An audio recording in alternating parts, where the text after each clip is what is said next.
നമസ്കാരം സുഹൃത്തുക്കളെ. അഭിനേതാവ്, സംവിധായകൻ, തിരക്കഥാകൃത്ത് എന്നീ നിലകളിൽ മലയാളത്തിൽ പ്രശസ്തനാണ് ജോയ് മാത്യു. സ്വർഗത്തിലെ കട്ടുറുമ്പാണ് ഏറ്റവും പുതിയ റിലീസിന് ഒരുങ്ങുന്ന ജോയ് മാത്യു സിനിമ. ധ്യാൻ ശ്രീനിവാസൻ, അപ്പാനി ശരത്ത് എന്നിവരാണ് സിനിമയിൽ മറ്റ് കേന്ദ്ര കഥാപാത്രങ്ങളെ അവതരിപ്പിക്കുന്നത്.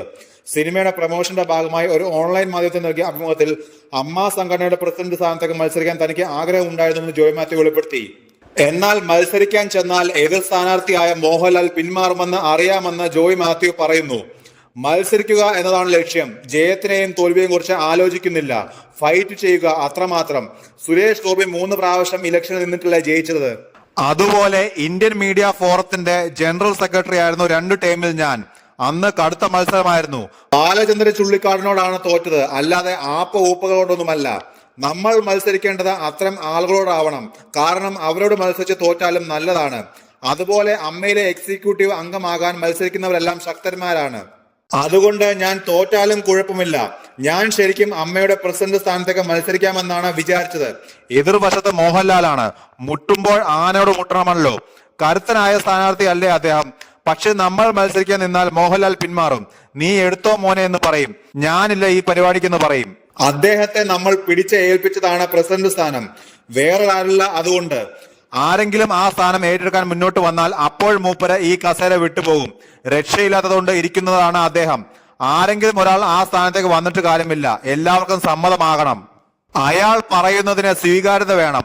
ആ പദവിയിൽ ഇരിക്കുന്നയാൾ ഡിസിഷൻ മേക്കർ ആവണം. ആ ക്വാളിറ്റി എല്ലാം ഉള്ളയാളാണ് മോഹൻലാൽ. അതുകൊണ്ടാണ് എക്സിക്യൂട്ടീവ് മെമ്പറായി അദ്ദേഹത്തെ നേർവഴിക്ക് നയിക്കാമെന്ന് തീരുമാനിച്ചത് എന്നാണ് ജോയ് മാത്യു പറയുന്നത്. അതേസമയം വീണ്ടും താരസംഘടനയായ അമ്മയുടെ പ്രസിഡന്റായി എതിരില്ലാതെ നടൻ മോഹൻലാൽ തിരഞ്ഞെടുക്കപ്പെട്ടു. ചൊവ്വാഴ്ചയായിരുന്നു പത്രിക പിൻവലിക്കാനുള്ള അവസാന തീയതി. മറ്റ് സ്ഥാനാർത്ഥികൾ ഇല്ലാതിരുന്നതിനാൽ എതിരില്ലാതെ മോഹൻലാൽ തിരഞ്ഞെടുക്കപ്പെടുകയായിരുന്നു. ജനറൽ സെക്രട്ടറി, വൈസ് പ്രസിഡന്റ് സ്ഥാനത്തിലേക്ക് തിരഞ്ഞെടുപ്പ് നടക്കും. ജൂൺ 30-ന് കൊച്ചി ഗോകുലം കൺവെൻഷൻ സെന്ററിലാണ് അമ്മയുടെ തിരഞ്ഞെടുപ്പ് പൊതുയോഗം. 506 അംഗങ്ങൾക്കാണ് വോട്ടവകാശമുള്ളത്. സിദ്ദിഖ്, കുക്കു പരമേശ്വരൻ, ഉണ്ണി ശിവപാൽ എന്നിവരാണ് ജനറൽ സെക്രട്ടറി പദവിയിലേക്ക് മത്സരിക്കുന്നത്. ജഗദീഷ്, ജയൻ ചേർത്തല, മഞ്ജു പിള്ള എന്നിവരാണ് വൈസ് പ്രസിഡന്റ് സ്ഥാനത്തേക്ക് മത്സരിക്കുന്നത്. 25 വർഷങ്ങൾക്ക് ശേഷം ഇടവേള ബാബു സ്വയം ഒഴിവാകുന്നു എന്നതാണ് ഇത്തവണത്തെ തെരഞ്ഞെടുപ്പിനെ ശ്രദ്ധേയമാകുന്നത്. ഇനി നേതൃത്വ സ്ഥാനത്തുണ്ടാകില്ലെന്ന കാര്യം ഇടവേള ബാബു നേരത്തെ സ്ഥിരീകരിച്ചിരുന്നു. കഴിഞ്ഞ തവണ തന്നെ ബാബു സ്ഥാനമൊഴിയാൻ സന്നദ്ധത പ്രകടിപ്പിച്ചിരുന്നു. മമ്മൂട്ടിയുടെ വാക്കുകൾക്ക് മുന്നിൽ തീരുമാനം മാറ്റുകയായിരുന്നു. 2021 നടന്ന തിരഞ്ഞെടുപ്പിൽ മോഹൻലാലും ഇടവേള ബാബുവും എതിരില്ലാതെ തിരഞ്ഞെടുക്കപ്പെട്ടെങ്കിലും വൈസ് പ്രസിഡന്റ് സ്ഥാനത്തേക്കും എക്സിക്യൂട്ടീവ് കമ്മിറ്റിയിലേക്കും മത്സരമുണ്ടായി.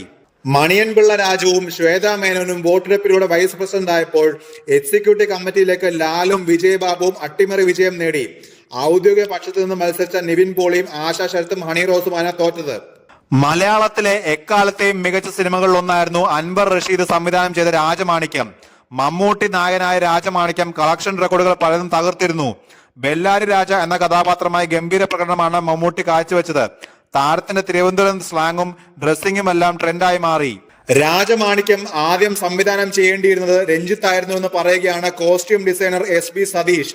സാധാരണ സിനിമ പോലെ ചെയ്യാനായിരുന്നു ആദ്യം വിചാരിച്ചതെന്നും ബെല്ലാരി രാജയ്ക്ക് ഇപ്പോൾ കാണുന്നത് പോലെയുള്ള കളർഫുൾ വസ്ത്രങ്ങളൊന്നും ഇല്ലായിരുന്നെന്നും സതീഷ് പറഞ്ഞു. ഷൂട്ട് തുടങ്ങാൻ 2 ആഴ്ച ബാക്കിയുള്ളപ്പോഴായിരുന്നു രഞ്ജിത്ത് പിന്മാറിയതെന്നും ആ സമയത്ത് രഞ്ജിത്തിന്റെ അസോസിയേറ്റ് ആയിരുന്ന അൻവർ റഷീദ് സംവിധാനം ചെയ്യാമെന്നതിലേക്ക് എത്തുകയായിരുന്നെന്നും സതീഷ് പറഞ്ഞു.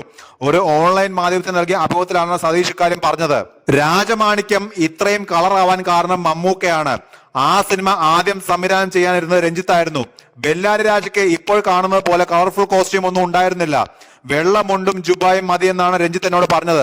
കണ്ടാൽ ഒരു എടുപ്പ് തോന്നുന്ന കോസ്റ്റ്യൂം വേണമെന്നായിരുന്നു രഞ്ജിത്ത് എന്നോട് പറഞ്ഞത്. ഞാൻ അതിനുവേണ്ടി പ്രത്യേക കരയുള്ള മുണ്ടും ജുബായും ഒക്കെ സെറ്റാക്കി. പക്ഷേ ഷൂട്ടിന് 2 ആഴ്ച മുമ്പ് രഞ്ജിത്ത് ഈ സിനിമയിൽ നിന്ന് മാറി. ആ സമയത്താണ് പുള്ളിയുടെ അസോസിയേറ്റ് ആയിരുന്ന അൻവർ റഷീദ് ഈ പ്രൊജക്ടിലേക്ക് വന്നത്. പിന്നീട് മമ്മൂക്ക ചെയ്ത കോൺട്രിബ്യൂഷൻ ആണ് കളർ ജുബായും കറുത്ത മുണ്ടും ട്രൈ ചെയ്താലോ എന്ന് മമ്മൂക്ക ചോദിച്ചു. പിന്നീട് ആ ക്യാരക്ടറിന്റെ ട്രിവാൻഡ്രം സ്ലാങ്ങും മമ്മൂക്കയുടെ സജഷൻ ആയിരുന്നു. അതും കൂടെ ആയപ്പോൾ സംഗതി കളറായി. ഇപ്പോഴും ബെല്ലാരി രാജയുടെ കോസ്റ്റ്യൂം ട്രെൻഡാണ്, സതീഷ് പറഞ്ഞു.